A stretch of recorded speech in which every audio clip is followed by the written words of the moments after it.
Les mesures strictes prises par le Liberia pour contenir la propagation du virus affectent les communautés locales. Les soldats renforcent les quarantaines dans certaines régions et dans des villages et villes du pays. La suspicion et la peur grandissent. C'est le jour du marché à Djonneh. Les marchands se réunissent habituellement ici, venus de toute la région. Mais à des temps désespérés viennent des mesures désespérées. Les plus âgés du village chassent tous ceux qui s'approchent. Ils ne veulent pas d'étrangers dans leur village. Nous avons entendu à la radio qu'il ne devait pas y avoir de rassemblement public. Si vous avez 2 ou 3 personnes ensemble, vous ne savez pas qui a pu être en contact avec le virus. Quand vous êtes près de la personne sans virus, vous pouvez l'attraper. Et ensuite, ça se propage. C'est pourquoi le gouvernement a dit pas de rassemblement public. Nous les arrêtons ici, nous les chassons. Nous n'avons plus de marché ici jusqu'à nouvel ordre. Pour tenter de contenir l'épidémie, le gouvernement demande aux gens de ne pas se déplacer, surtout dans les zones les plus touchées, comme celle-ci. Des soldats et des postes de contrôle ont été mis en place entre les districts. Pour certains, ces mesures sont trop fortes.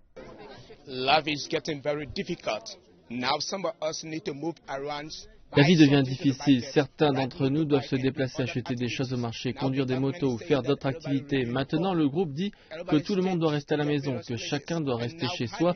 Et maintenant, comment est-ce qu'on vit? Nous avons besoin de nous déplacer, de vivre et de gagner de l'argent. Et si vous gagnez de l'argent, vous pouvez acheter des choses à manger. Mais maintenant, ils disent plus de marché. Non, c'est très difficile.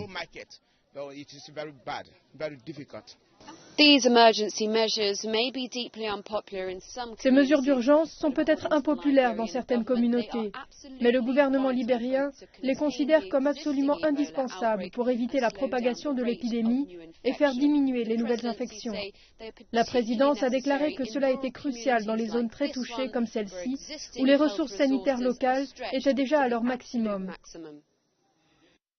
Dorfelson Jaoudinan est le responsable de la santé de ce district. Il a mis en place une ligne téléphonique pour les soupçons de cas d'Ebola. Mais l'hôpital le plus proche est à 2 heures de voiture et il n'a qu'une ambulance à disposition.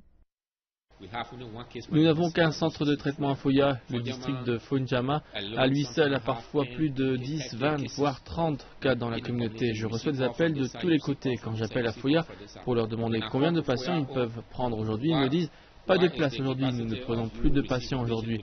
Donc toute la journée, je reçois des appels de la communauté pour me dire nous appelons pour vous dire qu'il y a des gens malades ici et là et encore là-bas, mais vous ne venez pas les chercher. Donc ça devient vraiment un problème. Toute la journée et toute la nuit, je dois leur expliquer que je ne peux rien faire, que mon équipe ne peut rien faire pour gérer la situation à présent. Les donateurs internationaux ont promis des millions d'aides financières, mais dans ces communautés rurales, les bénéfices de ces dons ne se font pas encore sentir.